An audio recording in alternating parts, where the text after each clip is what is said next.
E aí pessoal, eu sou o Saor Lucena e seja bem-vindo ao podcast da editora Vida Nova. Você sabe qual é a diferença entre Missio Dei, missão, missões e evangelismo? Se é preferível fazer missões em locais não alcançados pelo evangelho? O que é necessário para se tornar um missionário? Quais as mudanças que a globalização e a tecnologia trazem para as missões? E como anunciar o evangelho numa época em que o relativismo impera e as pessoas são sensíveis demais para ouvir algo forte como a mensagem de condenação e salvação do Evangelho?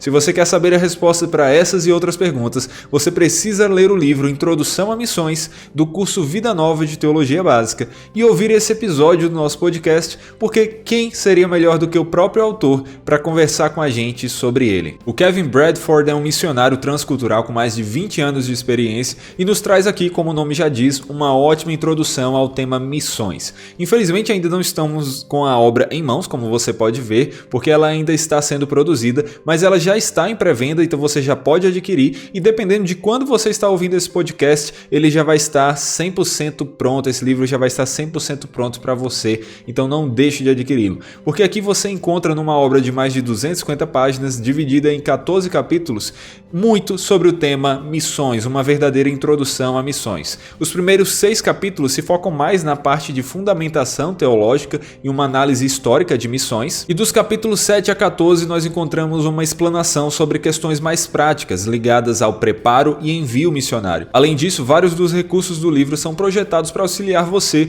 em um estudo mais aprofundado. Em primeiro lugar, cada capítulo faz referência a 2 ou mais leituras sugeridas na obra Perspectiva no Movimento Cristão Mundial, um outro livro da Vida Nova que serve como um compêndio de artigos valiosos de mais de 100 líderes de missões de todo o mundo. E em segundo lugar, para cada capítulo, há uma breve lista relacionada na seção Enriqueça sua biblioteca no fim do livro, e nela você pode observar ali leituras recomendadas disponíveis em português para lhe ajudar. Resumindo, esse livro realmente vai lhe ajudar de várias formas a aprender mais sobre missões. Então, tendo feito essa apresentação mais estrutural do livro, vamos deixar que o próprio autor fale mais sobre o que o livro nos ensina. Então, Kevin, é um prazer estar aqui com você nesse 12º episódio do podcast Vida Nova, e por favor se apresente um pouco mais aí para o pessoal e aproveite também, nós gostaríamos de saber assim, o que é que lhe motivou a escrever esse livro.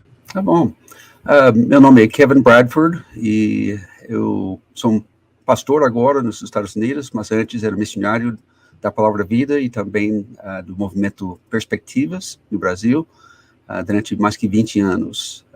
Casado com a Rebeca, com 3 filhos, as 2 meninas nascidas no Brasil e nosso filho nos Estados Unidos.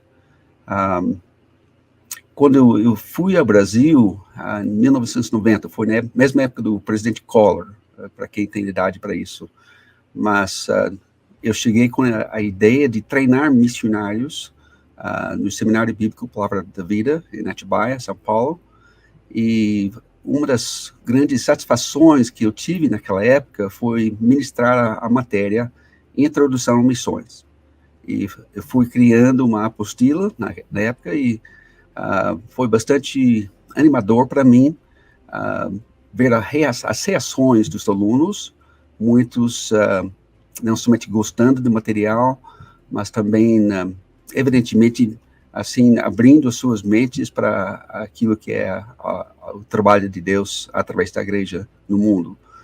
E eu fiquei muito entusiasmado com isso, e fui aperfeiçoando cada vez mais a apostila, e vários desses ex-alunos foram ao campo, alguns voltaram para suas igrejas, pediram assim, a apostila para usar lá, e eu fiquei com isso na mente, que um dia eu gostaria de tornar esse apostila num livro.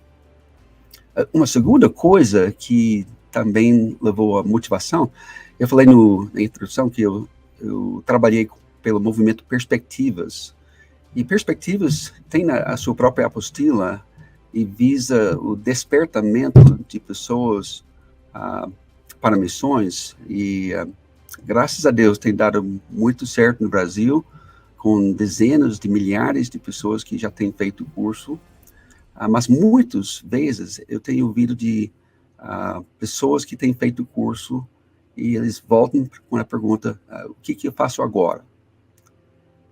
O que fazer agora também é um dos propósitos do livro.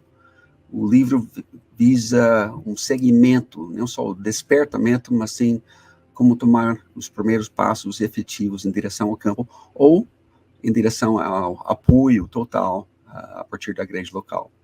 Então, eu estava pensando mais nessas duas coisas quando eu preparei o livro. Muito bom, muito bom. E é legal ouvir você falando aí sobre um pouco mais sobre você, né? Que esse é um livro sobre missões, mas não é um livro de alguém que é puramente teórico, né? Mas de alguém que tem vivido missões, que vivia missões. Então, é um livro que tem a ver com o amor por missões, a prática por missões, mas também um conhecimento bíblico, tudo atrelado, alinhado e sendo usado aí para poder dar ações práticas, né? Esse encaminhamento, não só o despertamento, como você colocou. Isso é muito bom. E eu acho que a gente pode começar também falando aí sobre missões. A gente poderia começar definindo um pouco mais, porque no seu livro você vai falar da questão da diferença que nós temos, por exemplo, entre Missio Dei, missão, missões. E eu também queria acrescentar aqui que eu acho que é uma coisa que as pessoas acabam misturando muito, e existe alguma nuance de diferença, evangelismo. Então você poderia, por favor, nos dar uma apresentação do que é Missio Dei, missão, missões e evangelismo e as suas distinções? Esses são termos importantes, pelo menos para compreender. No dia a dia, acho que as pessoas da igreja precisam ter uma noção maior daquilo que é missão ou missões evangelismo.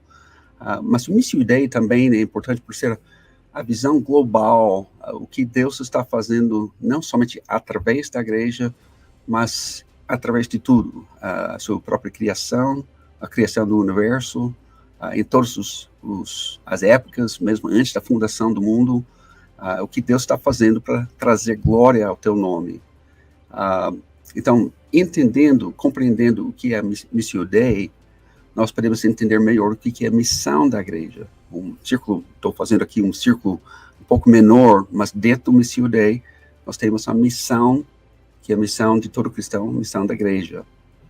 Agora, essa missão, eu vejo a missão da igreja como cumprimento de tudo que foi ordenado por Jesus, todos os mandamentos, todas as maneiras possíveis para dar glória a Deus. Nós temos, por exemplo, ordenanças para ser um bom pai, para ser um bom mestre, bom empregado, tudo isso para dar glória a Deus. Também quando nós nos unimos em comunhão na igreja, isso também dá glória a Deus. Faz parte da missão da igreja, missão de cada cristão. Mas dentro dessa missão geral da igreja, nós temos um outro círculo menor, que é missões e evangelismo. Eu quero juntar essas duas coisas por enquanto. Essa é a expansão, quer dizer, a expansão da presença da igreja onde não está sendo reconhecida, onde a igreja não, as pessoas não se submeteram ainda à autoridade de Deus. Então, enquanto Deus está fazendo a sua missão acontecer no mundo, no universo, a igreja cumpre a sua missão. Missões e evangelismo são necessários para que mais e mais pessoas possam vir e fazer parte desse programa de Deus. Ou seja, não somente ministrar aos demais cristãos, mas especialmente aos pagãos. Agora, a separação que eu faço entre missões e evangelismo missões visa a expansão da igreja onde não está. E evangelismo, em geral, visa alcançar pessoas onde a igreja já está. Ou quer dizer que se uma pessoa que você, mesmo evangelho, mesma mensagem, mas se você evangelizar alguém e você pode imaginar a pessoa vindo a fazer parte da sua igreja local ou de outra igreja local que já existe, isso é evangelismo. Mas se ao evangelizar a pessoa, você percebe que por alguma questão vai ser assim, improvável que a pessoa vai fazer parte de uma igreja local boa, aí isso, para mim, significa missões. Missões pode ser a transposição de uma barreira cultural ou pode ser a transposição de uma barreira geográfica. Essas são as duas principais. Então, se for para uma comunidade que não tem nenhuma igreja local, mesmo que fala português ou outra língua conhecida, Se você evangelizar a pessoa, efetivamente você está fazendo missões naquele local, ajudando a pessoa a formar o princípio de uma igreja local nova. Se evangelizar alguém que, por questões culturais, não fala seu idioma, tem alguma restrição que não entraria no meio dos cristãos, por si mesmo, eu acho que é uma restrição. Aí, cabe-se é necessário que o missionário, que o cristão, leve isso em consideração e comece a fazer tudo para uma nova igreja ser implantada. Isso é através do trabalho missionário, o trabalho de missões. Muito bom, essas distinções ficaram bem claras.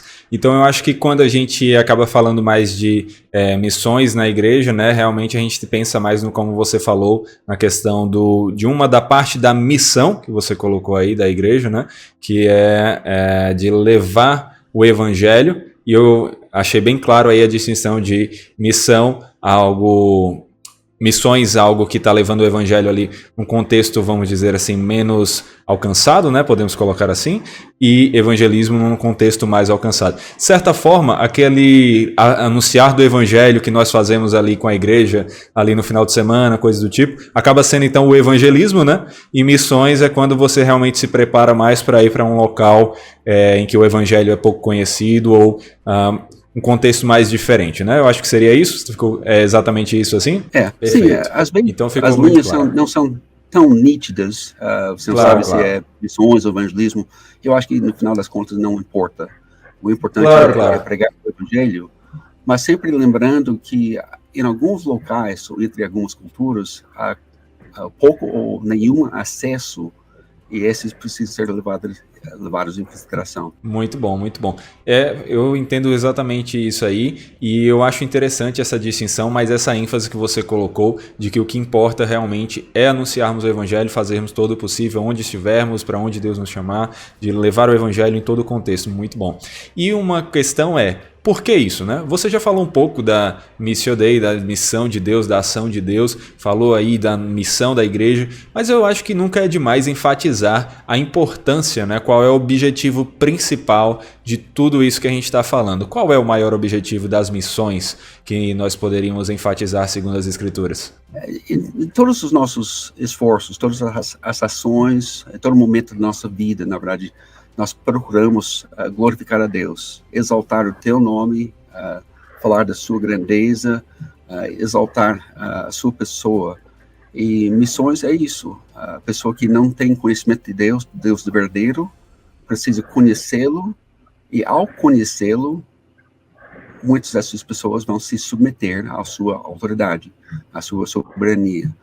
E essa sugestão na pessoa de Deus traz glória ao seu nome, dizendo que ele é mais forte, mais amoroso que outro Deus que pode ser seguido antes.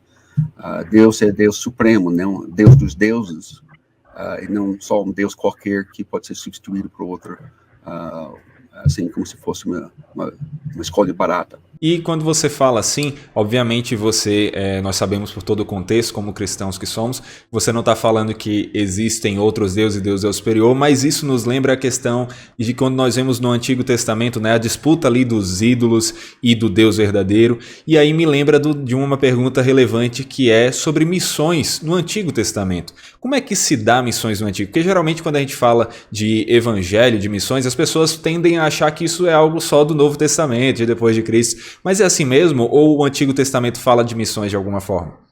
Infelizmente, é um dos grandes mistérios para muitos cristãos. Pessoas pensam que missões só começou com Jesus e muitas vezes só a partir da grande comissão no final dos evangelhos. Na verdade, quando nós olhamos no Antigo Testamento, nós vemos os princípios que Deus está preparando que mais tarde virá missões como nós conhecemos na igreja. Mas são em princípios muito importantes. Primeiro, sendo a demonstração, a revelação da pessoa de Deus e a sua exaltação acima dos demais deuses. Nós vemos isso claramente nas pragas, quando Moisés saiu com o povo do Egito, ele estava derrotando os ídolos, os deuses falsos. Então, Deus é o Deus supremo, Deus não só um Deus regional, um Deus qualquer, mas um Deus acima de qualquer outro Deus que pode existir. Outra coisa que vemos no Antigo Testamento é Deus começando a escolher pessoas para serem mediadores do seu conhecimento. Ou seja, ele às vezes toma a iniciativa de mostrar o seu caráter às pessoas através de pragas, através de coisas que ele mesmo resolve fazer. Mas nós vemos, por exemplo, com Noé, com Abraão, com Moisés também, Deus divulgando informação acerca do seu caráter às pessoas ao redor. Ou seja, eles aprendem não só de Deus, diretamente de Deus, mas sim através desses mediadores. Esse é um princípio de missionário, na verdade, que nós vemos a continuação no Novo Testamento também. Outra coisa, Israel, nós na igreja, nós somos diferentes de Israel. Nós não somos uma entidade geopolítica como Israel. Nós não temos um pedaço de terra que é nosso. Nós não temos um povo só, uma cultura só. Nós somos uma cultura, uma igreja multicultural, sem nenhum lugar que é mais importante que outra. Então, nós somos diferentes de Israel nesse sentido. Mas Israel, nós somos semelhantes a Israel no sentido de começar a enviar algumas pessoas para divulgar as notícias acerca de Deus aos demais povos. Povos ao redor, normalmente, mas nós podemos ver Salomão, quando ele dedicou o templo, na sua oração de dedicação, ele estava lembrando que pessoas viriam de toda parte do mundo para estar lá, assim, se maravilhando com a construção, mas também fazendo perguntas e aprendendo sobre o Deus verdadeiro de Israel.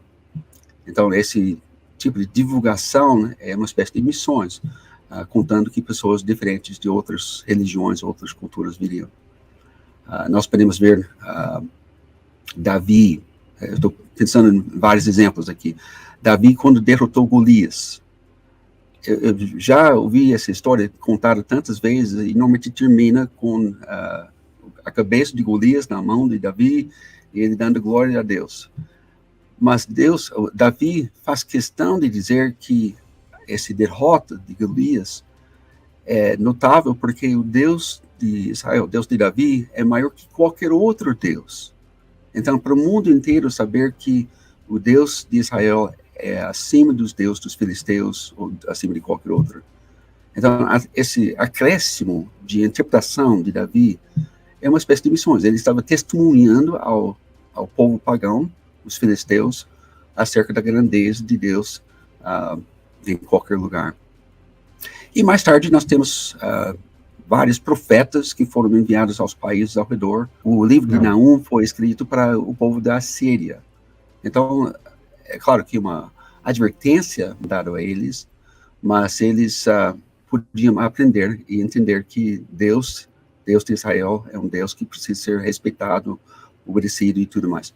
Eu estava pensando no livro de Obadias. Obadias foi escrito não para o povo judaico, mas para o povo de Edom, um povo vizinho. Então, uma mensagem não deixa de ser evangelístico para eles entenderem como que era o trabalho de Deus. E vários profetas a mais, Isaías, vários capítulos de Isaías foram direcionados aos povos ao redor. Jeremias, a mesma coisa.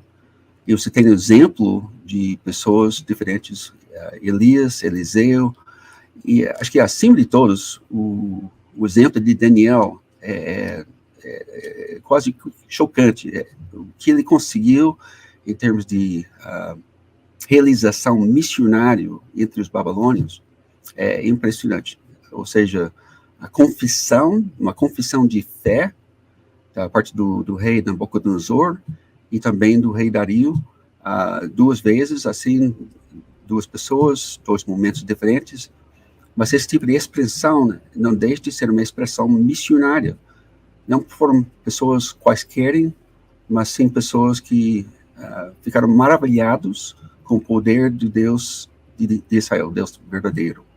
Então, esses são princípios que eu acho que pode ser desenvolvido um pouco mais quando você chega no Novo Testamento, você percebe que a igreja hoje, o cristão, o missionário hoje, é chamado para cumprir muito do seu ministério, quase da mesma forma que esses que já vieram no caso de Israel. Então eu vejo muita conexão mesmo. Eu queria só mencionar uma pergunta que eu sempre gostava de fazer para os meus alunos. Sim, o livro mais missionário da Bíblia, qual é? Legal. Pensa, o livro de Atos, quem sabe, um dos Evangelhos, talvez o livro de Romanos, mas em termos de quantia de referências a missões, o trabalho global de Deus, é o livro de Salmos. Em Salmos você tem centenas e centenas de referências, mais que 100 Salmos tem alguma menção sobre o trabalho global de Deus. Você pensa, não só o livro de consolação, um livro de lamento, outras coisas, mas um livro que ensinava o povo a pensar e cogitar, sonhar com missões ao redor do mundo. É verdade. Ali você vê as passagens que falam, né, sobre toda a terra, querer que toda a terra louve ao Senhor. Então isso realmente nos mostra missões no livro que é visto como um livro do louvor, né? Louvor a Deus e missões aí bem atrelado. Isso é bem interessante de perceber também. Mas você também citou a questão do Novo Testamento e a gente sempre se pergunta, né? Ok, então temos missões no Antigo. Quais são as reais distinções ou ampliações que nós temos no Novo Testamento? Como é que nós podemos ver esse progresso? Há progresso? Sim, sem dúvida. E a maior diferença entre os dois é que nós temos o exemplo perfeito de Deus, a demonstração perfeita de quem é Deus na pessoa de Jesus Cristo. No Antigo Testamento eles podiam sonhar com isso, há muitas profecias, o sonho pelo servo de Deus que viria, mas quando ele veio na carne, nós podemos ver os discípulos testemunharam que ele era verdadeiramente Deus. Então, nessa revelação, faz com que a nossa missão como igreja é mais fácil transmitir notícias não somente sobre um Deus assim, criador, com todos os seus atributos, mas nós podemos falar com mais assim, clareza sobre esse Deus, sabendo que ele era igual a Jesus Cristo. Como eu já falei também, na igreja é diferente, nós temos uma evolução, o plano de Deus é de ser glorificado através do seu próprio conhecimento e também da pessoas dando glória a ele. Mas, através de Israel, várias, assim, uma situação em que um país favorecido por Deus, eu sempre diria, primeiro na fila, não o único na fila, mas primeiro na fila, para conhecer a Deus. Mas na igreja nós temos esse privilégio de estar levando conosco a presença de Deus, e através da nossa pessoa, o Espírito Santo está transmitindo informações, como é Deus, a nossa fala, as nossas ações, as caridades que a gente faz, tudo deve transmitir às pessoas como é Deus, ou pelo menos levar a pessoa a questionar um pouco por que você age assim e não como as demais pessoas. Então, é uma metodologia talvez um pouco diferente do Antigo Testamento, mas que Deus faça através de nós. E aí você falou, né, do agente, você colocou a gente faz, e isso é importante porque nos lembra a questão de que a quem está relacionado, né, as missões. Eu vi que no seu livro você faz uma distinção, que eu queria que você explicasse um pouco mais, entre a questão do papel de cada cristão e talvez o papel, a vocação de alguns cristãos, mas aí vem a pergunta, todo cristão é missionário? Como é que nós podemos ver isso? Como é que nós podemos falar a respeito disso? Sabe que eu posso até concordar com essa afirmação, eu entendo, creio, de onde vem esse tipo de afirmação. Quando se pensa sobre uma expressão da grande comissão em João 20, por exemplo, Jesus falou, assim como o Pai me enviou, eu vos envio. Jesus foi enviado ao mundo, todos os discípulos, todos nós, fomos enviados para ser a presença de Deus aqui no mundo. Eu creio que, nesse sentido, todo cristão mesmo, tem uma missão a cumprir. Portanto, eu concordo, todo cristão é missionário nesse sentido. Mas outras expressões da grande comissão incluem a ideia de andamento, ou seja, de deslocamento. O ide, ou vai, esse é importante. Então, vai fazer discípulos de todas as nações. Ou seja, não é apenas fazer discípulos onde você estiver. Não é fazer discípulos apenas onde for conveniente. Mas nós temos que correr atrás. Temos que chegar na presença dos descrentes. E nesse sentido, esse deslocamento não é para, acho que qualquer um. A igreja vai selecionar algumas pessoas a cumprir essa tarefa especial.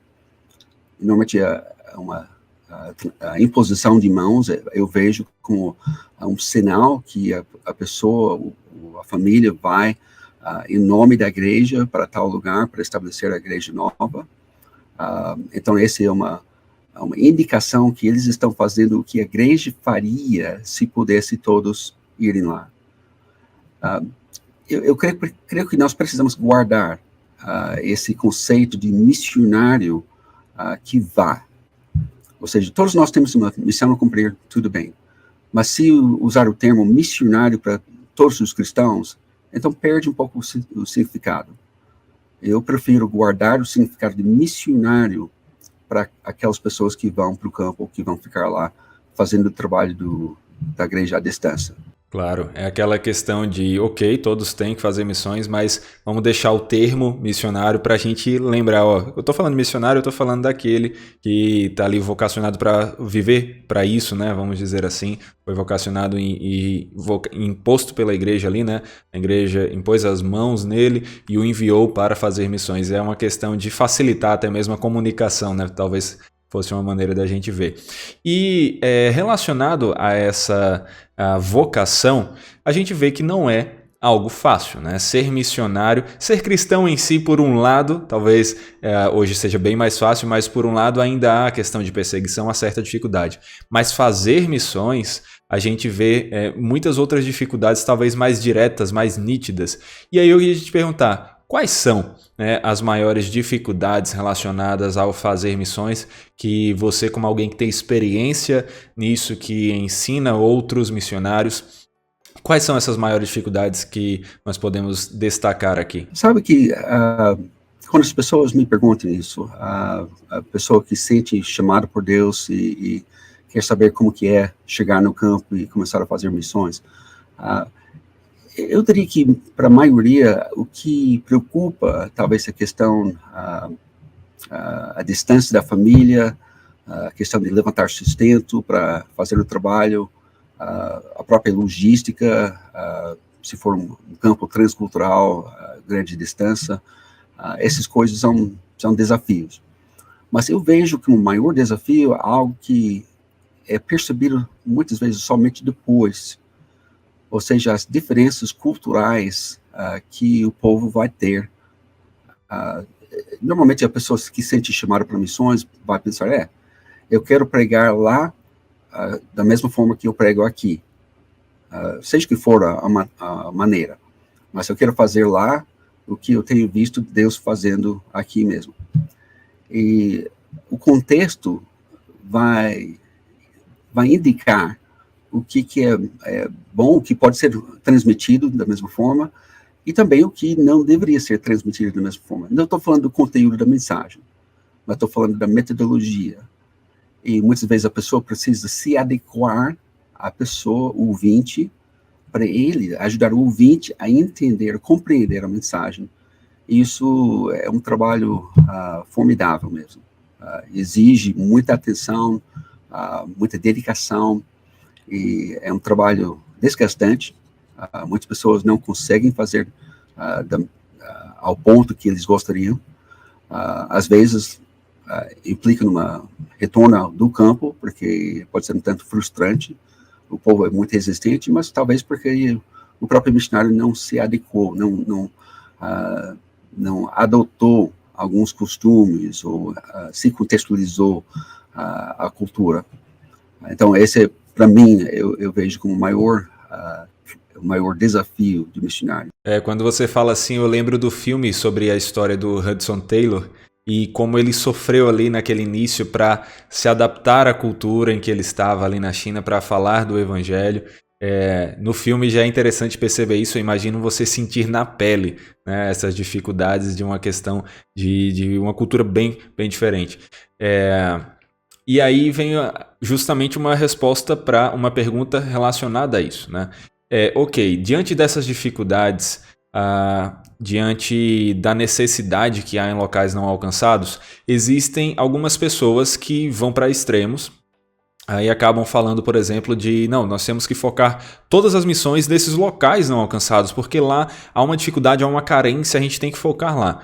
Mas é isso mesmo? Nós deveríamos dedicar todos os esforços só em, por exemplo, aqui a gente está no Brasil, não, vamos para a África levar o evangelho, vamos para o Oriente Médio. Seria assim que as escrituras nos chamam a focar em missões? Eu não tenho resposta fácil para essa pergunta, mas quando eu cheguei no Brasil, por alguns anos, pelo menos, tinha um registro de onde todos os missionários brasileiros serviram. E por país, eles alistaram quantos missionários, por exemplo, na Espanha, Portugal, Argentina, em todos os países ao redor do mundo. Sabe que, número 1 ou 2, nessas listagens, o Brasil tinha mandado mais missionários aos Estados Unidos.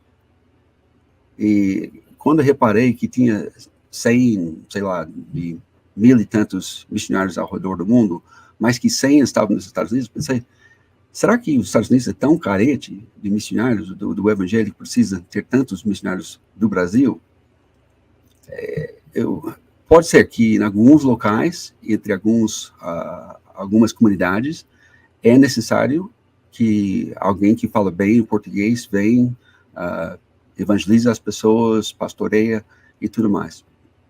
Mas sem dúvida, sem qualquer dúvida, há muitos lugares no mundo com uma necessidade, uma carência muito maior. E nós deveremos sempre perguntar, por que não ir lá onde a carência é maior e não somente onde for relativamente mais fácil?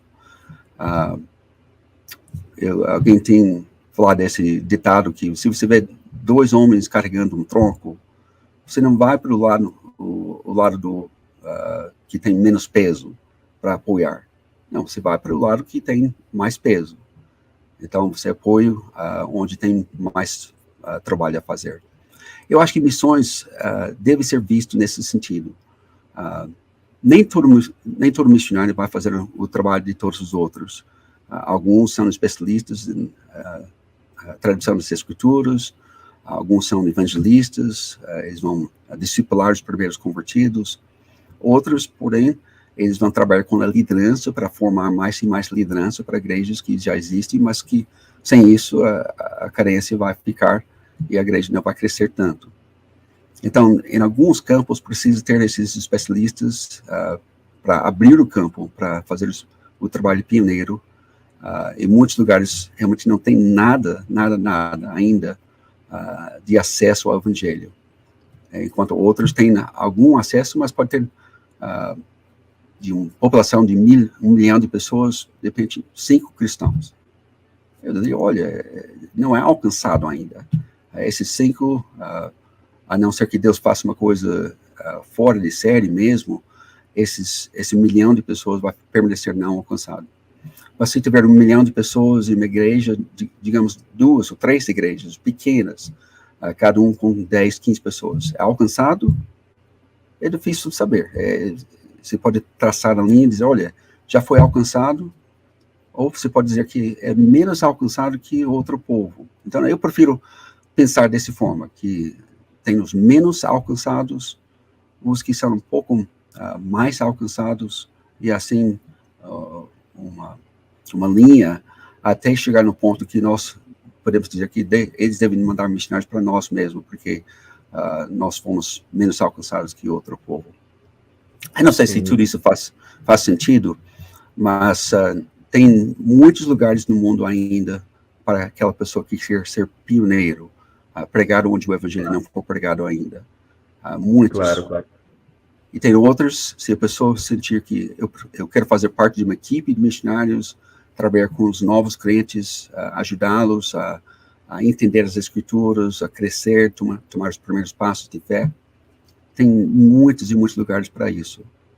E ainda tem lugares que eu diria que é uma necessidade missionária, onde a pessoa que tem experiência pastoral, tem conhecimento teológico, precisa chegar para discipular, treinar líderes para a igreja, para que a igreja possa continuar a crescer naquele contexto. Isso também pode ser missões. Mas vamos tirar, pelo menos, essa ideia de vamos mandar missionário para, sei lá onde, e simplesmente pensar que, porque ele tirou visto e embarcou no avião, ele deve ser missionário. É mais que isso. Tem que pensar na necessidade que a pessoa vai enfrentar. Muito bom. O que me vem à questão também, o que vem à mente também, melhor dizendo, é justamente pessoas que estão, por exemplo, no Brasil, né? E apesar do Brasil ter as suas capitais, que a gente possa até dizer de certa forma que são bem alcançadas, né? Mas o Brasil tem contextos, seja no sertão, lá naquele interiorzão mesmo, seja ali entre os índios, seja em alguns contextos em que não há alcance, né? O evangelho não chegou como seria bom que chegasse. E aí eu vejo muitas pessoas quando falam de missões e são do Brasil automaticamente pensarem em China. E foi principalmente nesse sentido assim que eu disse, né? De tipo, não, eu fazer missões só tem não alcançado lá fora, né? Você vê a necessidade do evangelho em regiões assim no Brasil e mais, ligando as duas perguntas. Você acha que alguém que se sente vocacionado para pregar o evangelho, ele deveria ponderar mais sobre anunciar nesses contextos no Brasil ou fora dele? Algum brasileiro, né, usando aqui nosso povo. Olha, é claro que evangelizar as pessoas perto de nós, que falam a nossa língua, dentro do nosso país, é uma facilidade que Deus tem proporcionado à igreja brasileira. Então, a pessoa que tem esse desejo de ver pessoas vindo à fé, não deve ser desrespeitado. Nós precisamos dessas pessoas. Eu posso te contar, inclusive, que a nossa igreja, aqui nos Estados Unidos, adotou uma comunidade pequena no norte de Piauí, alguns anos atrás, e dentro dessa comunidade de mais ou menos 6 mil pessoas, havia apenas uns 4 ou 5 cristãos, e o que nós ouvimos também é que nem eles tinham um bom testemunho. Então, 4 ou 5 que não eram igreja, mas com mau testemunho. Então, nós apoiamos o trabalho de um implantador de igreja, que começou a fazer um trabalho muito bom, muito esforçado, trouxe equipes para fazer evangelismo também. E hoje, pela graça de Deus, há uma igreja de mais ou menos 40, indo para 50 pessoas nessa comunidade. A comunidade não foi alcançada. 6 mil pessoas, 50 na igreja, mas pelo menos está caminhando para ser alcançada. A igreja realmente está fazendo um grande trabalho. O Brasil ainda tem muitas comunidades, municípios que têm essa necessidade. No Nordeste, como você falou, no Sul de Minas, o Sul também do Brasil, e outros locais, e não somente lugares geográficos, mas às vezes povos cujos traços dificultam, assim, o acesso do Evangelho. Eu morava em Atibaia, de São Paulo. Atibaia tem fama de ter muitos descendentes de japoneses. Agora, os japoneses de Atibaia foram alcançados numa porcentagem maior que no próprio Japão, graças a Deus. Aliás, é uma porcentagem também bem menor, bem inferior à porcentagem das demais pessoas da comunidade. Então, se a comunidade tem 30% de evangélicos entre os japoneses de Atibaia, que por si mesmo é mais ou menos 20% da população, mas eles só têm mais ou menos 4 ou 5% de evangélicos.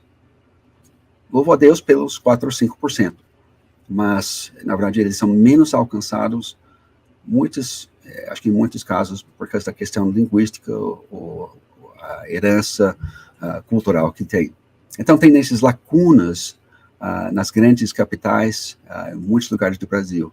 Pode ter uma grande igreja, se o IBGE pode apontar para muitas pessoas que vieram a Cristo, que são cristãos, mas outras pessoas dentro dessas comunidades que não foram alcançadas porque eles não têm alguém que fala o seu idioma bem, ou eles não se sentem bem aceitos na igreja normal. Mas precisamos também zelar, voltando para a sua pergunta, o pastor, os líderes da igreja precisam zelar para transmitir as notícias de lugares fora do Brasil também. Não contar apenas com os jornais ou os grandes canais da mídia, porque nem sempre eles vão apontar para a necessidade espiritual. Mas quando nós ficamos com uma antena ligada para esses lugares distantes, muitas vezes ouvimos de carências muito maiores que aquilo que é enfrentado no Brasil. Então, cabe à pessoa, será que Deus me quer aqui?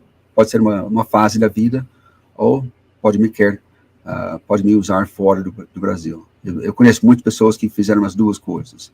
Às vezes saíram do Brasil, saíram do exterior, voltaram a trabalhar no Brasil com o implantor da igreja e vice-versa. Ótimas questões aí para o pessoal que tem essas dúvidas. Eu fiz essas perguntas porque eu conheço pessoas que têm essas dúvidas. E se você é uma delas que está nos ouvindo, né, já pondere aí sobre esses pontos que foram colocados. Você já tem agora algumas questões para analisar, pensar com mais atenção, conversar com outras pessoas, né, buscar conselhos. Foi muito bom esses pontos que você colocou aí para a gente, Kevin. E em relação a isso, a gente tem, diante das dificuldades, nós precisamos nos fortalecer para estar até onde é possível preparados para enfrentá-las, né? E aí vem na questão do treinamento. Quais são as formas, né? Quais seriam as questões necessárias aí para um treinamento para as missões, né? O que é que você diria? Graças a Deus, ele usa pessoas fracas, ele usa pessoas que muitas vezes pisaram na bola, não são, assim, os super-homens, mas ele usa pessoas normais. E nós vemos no registro bíblico Deus escolhendo pessoas que têm as suas limitações e os usando mesmo assim. Você pode pensar em nomes assim. Por outro lado, nós temos padrões que devem ser a nossa meta. Ou seja, a igreja, ao procurar alguém que se diz vocacionado para missões, ou que quer se apresentar à igreja para ser enviado, a igreja não deve esperar perfeição, mas pode tentar incentivar a pessoa a crescer em diversas áreas. Eu penso que os requisitos, as qualificações dos presbíteros, como Paulo escreve em 1 Timóteo 3 e Tito, capítulo 1, esses listagens, acho que são adequados, são muito bons para o missionário também. E, ao meu ver, eles transmitem informações acerca de 3 qualificações, 3 básicas. Primeiro sendo a integridade pessoal. A pessoa é digna de confiança, uma pessoa, assim, respeitada, uma pessoa cujo caráter as pessoas não são, assim, não estão questionando. Pode ter falhas, ele sempre vai ser pecador, mas pelo menos uma pessoa que é digno de confiança, um líder. Segunda coisa são uma responsabilidade social, a pessoa que se dá bem com outras pessoas. Ele não é dado a briga, ele não é dado a nenhum vício, ele é fácil de tratar, você pode dialogar com ele. Então, Paulo, quando ele alista as qualificações para os presbíteros, eu acho que também está transmitindo o que o missionário deve seguir. E a terceira coisa são as habilidades ministeriais. Ele fala que deve manusear bem a palavra de Deus, ele deve ser discipulador das pessoas de sua casa, deve administrar bem os seus próprios filhos. Então, esse é quase um estudo de caso para o missionário. Se ele é capaz de fazer em casa aquilo que é esperado fora, ou seja, discipular alguém que fala seu idioma, que é de casa, pelo menos do bairro, aí é uma boa indicação que é capaz de fazer a mesma coisa fora. Se a pessoa chegar e dizer, olha, pastor, eu quero ser enviado pela igreja para Angola. Mas a pessoa nunca levou ninguém a Cristo, é meio duvidoso, volta e meia tem que chamar a atenção da pessoa para, olha, você pisou na bola, fez isso, fez aquilo, é muito variável, um dia é isso, outro dia é outra ideia. Aí preciso frear, pisar no freio um pouco e dizer, olha, vamos trabalhar passo por passo e vamos trabalhar nesses conceitos antes de você sonhar ou pensar mais sobre essa ideia de ser enviado. Deve ir como, assim, tipo, como se fala, tem os produtos feitos para o exterior, feitos para exportação, não é? Exportado, Então, normalmente é uma qualidade superior.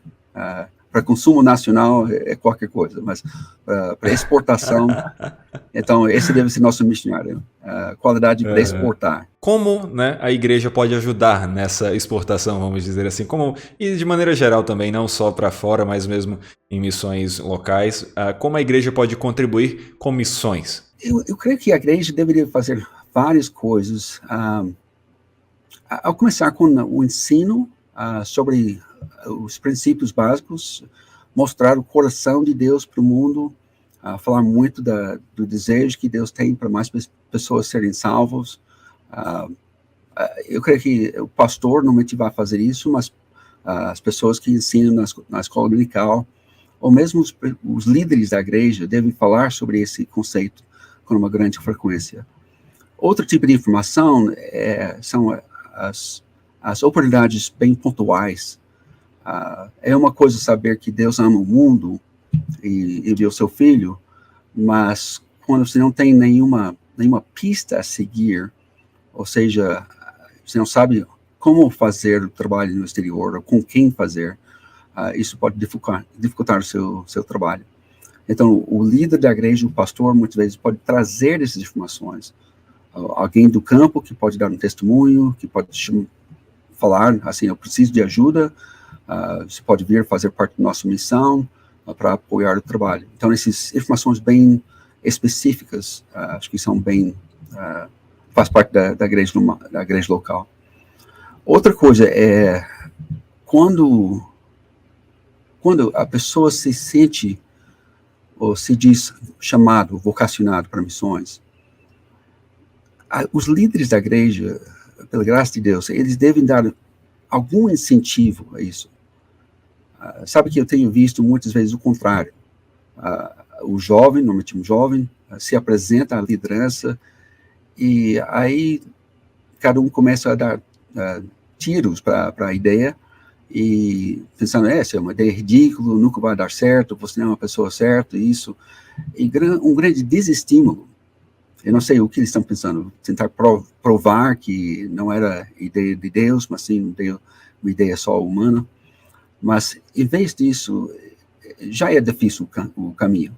Deve dar algum incentivo, algum encorajamento e pensar que esse é um caminho nobre, é um caminho importante, pode dar uma coisa errado ou certo, mas pelo menos a tentativa é de não somente fazer uma carreira de missões, mas sim dar glória a Deus de uma maneira assim singular. Quem às vezes também sofre ou que não ajuda tanto nesse encorajamento são os próprios pais. Cara, eu sou pai de 3 crianças, 3 filhos, e eu sei que com cada um eu tenho os meus sonhos, os meus desejos. E se eu insistir, eu tenho que ser assim, você morando aqui, você fazendo tal trabalho, você fazendo tal, aí eu estou assumindo o lugar de Deus na vida deles, que não é nada boa, mas também eu posso desestimular a ideia deles seguirem o caminho, a voz de Deus para outra coisa. Se o filho chegar um dia para o pai e dizer, olha pai, eu estou me sentindo ser chamado para missões. O pai pode questionar, pode dialogar, deve sondar, deve tentar pôr no papel, assim, os passos necessários, sonhar com o filho um pouco. Mas, em vez de dar aquela balde de água fria, logo no imediato, deixa amadurecer um pouco. Em vez de dizer, olha, vai para a faculdade, vai fazer a advocacia, ou medicina, ou outra coisa, deixa a pessoa pensar como, de repente, usar os seus talentos no serviço de Deus no campo missionário. Às vezes como advogado, às vezes como médico ou outra coisa. É porque geralmente os pais só pensam que os filhos foram vocacionados para isso, né? Para ser advogado, médico ou engenheiro. É. E é interessante que o que é necessário, o que é preciso no campo missionário, muitas vezes são justamente essas profissões. A pessoa pode ser bem-sucedido na sua carreira de faculdade e ainda ser usado no campo missionário. Isso me lembra de uma terceira necessidade que eu creio que a profissão hoje em dia é cada vez mais necessário para o missionário. Antigamente, você podia ir para qualquer lugar do mundo, quase, e contar com o governo dando um visto de missionário. Mas hoje em dia é uma grande exceção. São alguns países que fazem isso ainda, mas são pouquíssimos. Mas, em vez disso, precisa alguma justificativa para você estar no país e permanecer lá para um tempo, para aprender a língua e ministrar. E normalmente é através da sua profissão. Mas se os jovens sair do colégio, for para uma faculdade e procurar, assim, servir com um diploma, assim, elevado, seja advocacia ou outra coisa, a igreja precisa ficar na retaguarda, sempre tentando ajudar a pessoa a manter essa visão. Isso eu falo porque eu já tenho visto tantas vezes que o jovem se diz chamado para missões, sai para a faculdade e 4 anos depois não quer saber mais de nenhum serviço assim.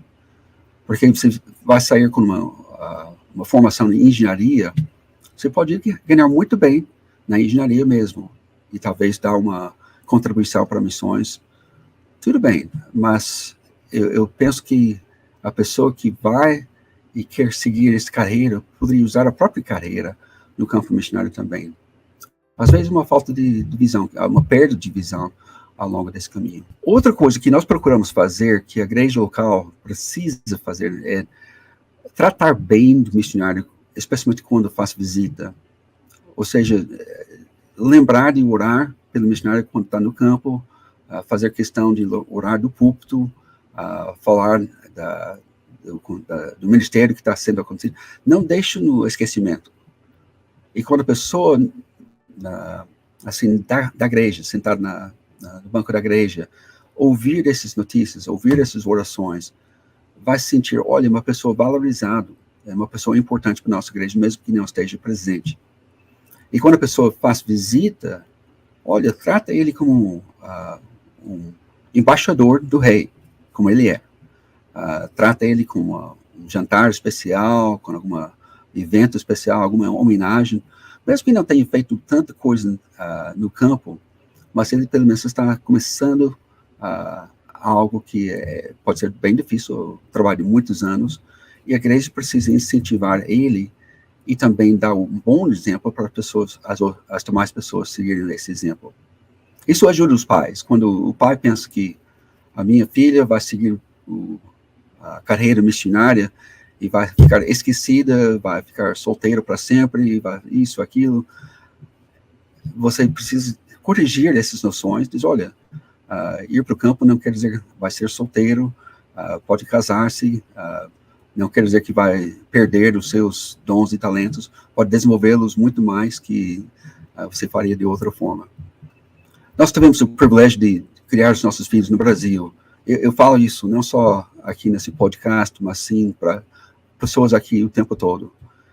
Para nós foi um grande prazer, uma bênção de Deus, poder criar os nossos filhos num terceiro contexto.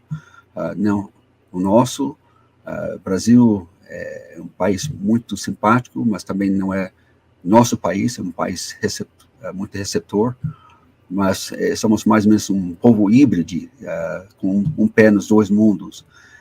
Mas mesmo assim, para os nossos filhos foi uma bênção, e eu falo que foi a melhor coisa que a gente podia imaginar. A gente nem imaginava indo para o país. assim como recém-casados, mas criar os nossos filhos foi uma bênção de Deus fazer isso no contexto do Brasil.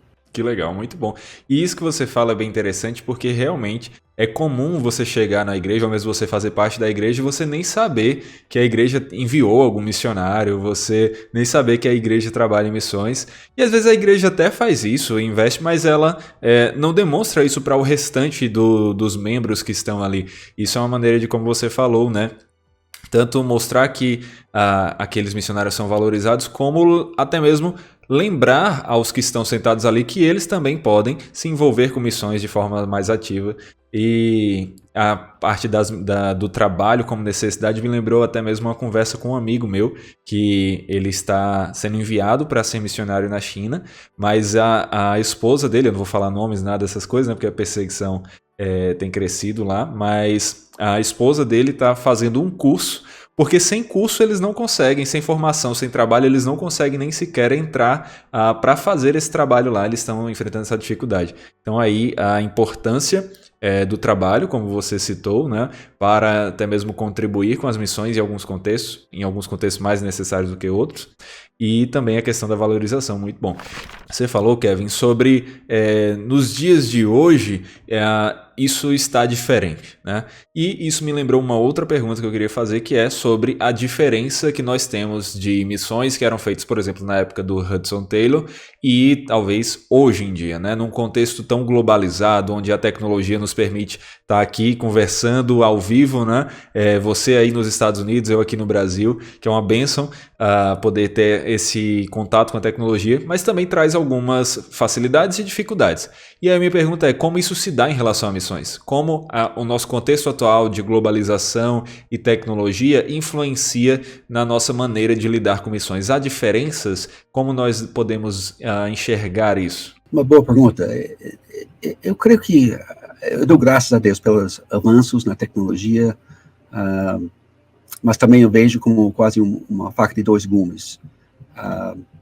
Enquanto nós temos essa facilidade de informação, assim, instantânea, até de transporte, assim, poucos dias posso estar em qualquer lugar do mundo, ou ser removido de qualquer lugar do mundo.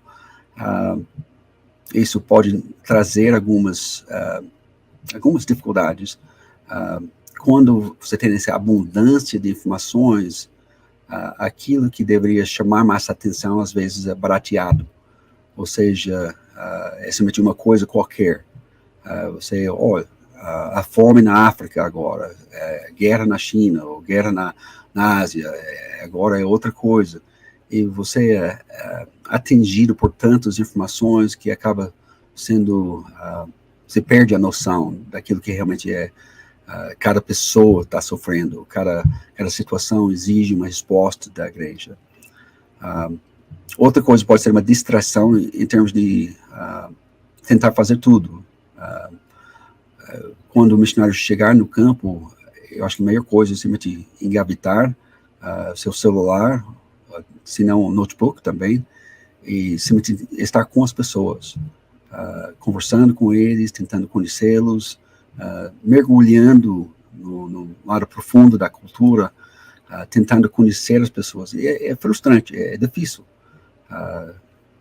Vai ser demorado esse processo, né? Mas se você não fizer isso, mas ficar o tempo todo assim respondendo mensagens ou mandando e-mail ou prestando relatórios, o seu tempo está dividido, a sua atenção está dividida.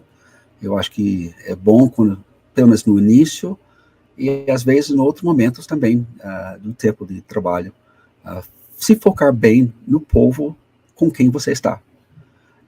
E não pensar no próximo saída minha, eu posso fazer isso ou aquilo. Como eu falei, eu dou graças a Deus pelos avanços da tecnologia. Mas quando o William Carey, por exemplo, saiu para a Índia, ele não pensou em voltar para a Inglaterra. De fato, ele ficou lá acho que 4 décadas ou mais. E por isso, essa foi uma das razões que ele conseguiu realizar tantas e tantas coisas dentro da sua carreira.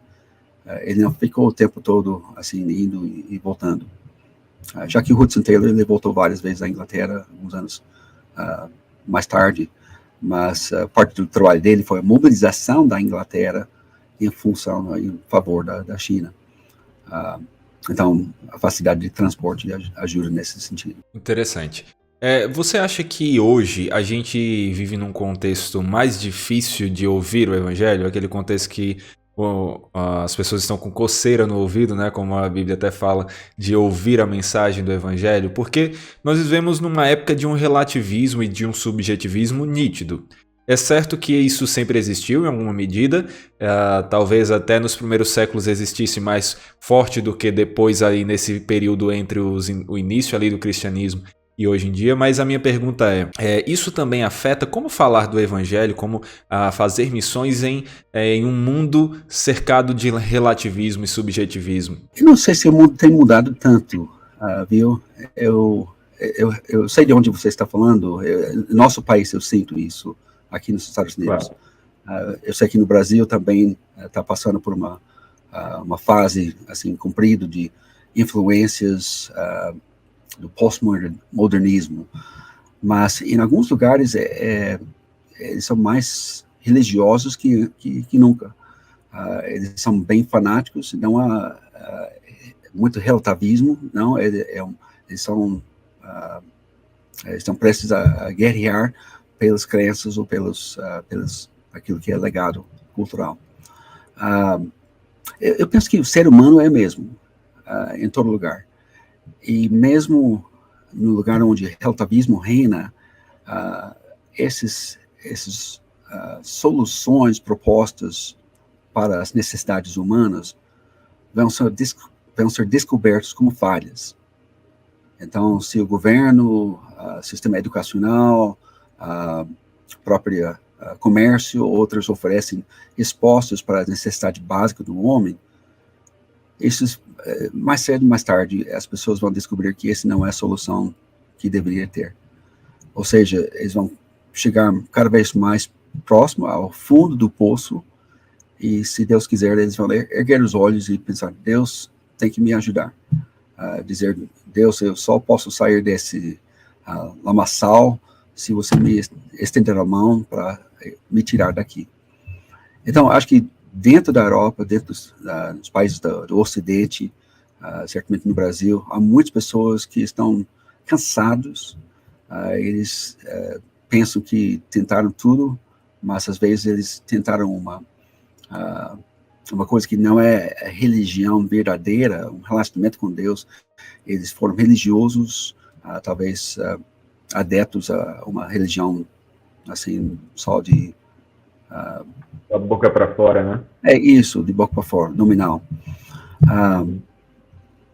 E eu penso que a nossa solução é esse conhecimento de Deus verdadeiro, relacionamento com Jesus Cristo como Filho de Deus, e a vivência que nós temos como igreja, o conhecimento da palavra de Deus, a verdade de Deus. Esses são estacas profundas e seguras que pode ajudar qualquer pessoa. Agora, a sua pergunta também me faz pensar que, se precisar de alterar a nossa abordagem de pessoas, eu diria que quase que sempre nós precisamos fazer isso. O conteúdo, o evangelho em si é o mesmo, a mensagem bíblica é a mesma. Mas se eu for, por exemplo, apresentar uma mensagem bíblica a um grupo de adultos, aí eu vou fazer de tal forma. Talvez uma coisa um pouco diferente de cada abordagem, se for um pouco criativo. Mas se for um grupo de crianças, eu sei que vou mudar muita coisa. A maneira de falar, as expressões, os vocábulos, eu vou mudar muitas coisas. Talvez contar mais histórias para transmitir os mesmos princípios, o mesmo conteúdo, mas de uma forma mais alcançável. Eu creio que uma das coisas que acontece é que nós julgamos pessoas enfadados do evangelho, quando na verdade eles ficaram chatos de ouvir a mesmo tipo de abordagem. Ou seja, não foi a culpa do conteúdo, mas a falta de criatividade ou contextualização do mensageiro. E o mensageiro precisa tentar criar os meios para ser ouvido e compreendido bem. cabe a ele, muito mais que o ouvinte, mas cabe a ele fazer isso. Então, precisamos zelar para alcançar essas pessoas que acham que a igreja não tem mais resposta, ajudar eles a entender que a igreja, sim, Jesus Cristo é a resposta melhor para todos os homens, seja que for a sua filosofia de origem. Maravilha, maravilha, muito claro. E aí eu pergunto a você, né, diante de tudo que a gente conversou aqui, toda essa conversa que é com certeza ampliada ali com mais profundidade no livro, até porque aqui é a ideia de um bate-papo, um livro é onde eles poderão aprender mais e nós recomendamos para todos que adquiram esse livro, que com certeza vai ser bênção na vida, mas a minha pergunta é, Kevin, quem é esse todos para quem esse livro é feito? A gente está falando aqui só para missionários ou ele tem um público maior do que para missionários? Eu espero que o vocacionado para missões sente que é um bom recurso, é um guia, um mapa quase para ele tomar os próximos passos. Mas também eu escrevi isso pensando no pastor, ou líder da escola dominical, o pai, o mentor, a pessoa que vai ser o fazedor de opinião na igreja, no seu círculo de influência. Ajudar essa pessoa a entender o que é a missão de Deus, o que Deus tem feito ao longo da história, o que é o trabalho de missões, não só assim no meio da selva, mas em vários contextos diferentes, e também o que a igreja local pode fazer. Então, eu escrevi talvez mais pensando nesses líderes da igreja local e também líder de família do que o próprio missionário. Então, espero que seja útil para os dois grupos. Então, se você gostou dessa nossa conversa e você quer aprender mais, você precisa adquirir o livro Introdução a Missões, que infelizmente nós não tínhamos aqui nesse momento para gravação, ainda não havia sido lançado, mas você já pode adquirir em pré-lançamento e se você estiver ouvindo esse podcast dias depois, já dá uma olhada, porque ele já deve estar totalmente disponível.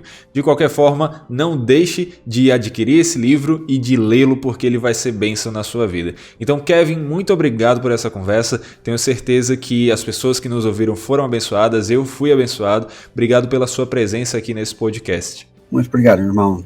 Tem sido para mim uma bênção e que Deus abençoe o seu trabalho também. Então é isso aí, pessoal. Se você gostou desse podcast, compartilhe com outras pessoas para nos ajudar. E se você tem gostado do podcast Vida Nova ou quer ver outros podcasts como esse, então se inscreva aí no YouTube se você quiser ver a versão em vídeo do podcast. Se não, nos siga aí na sua principal plataforma de podcast e também nos ajude compartilhando com outras pessoas. É isso aí, até a próxima.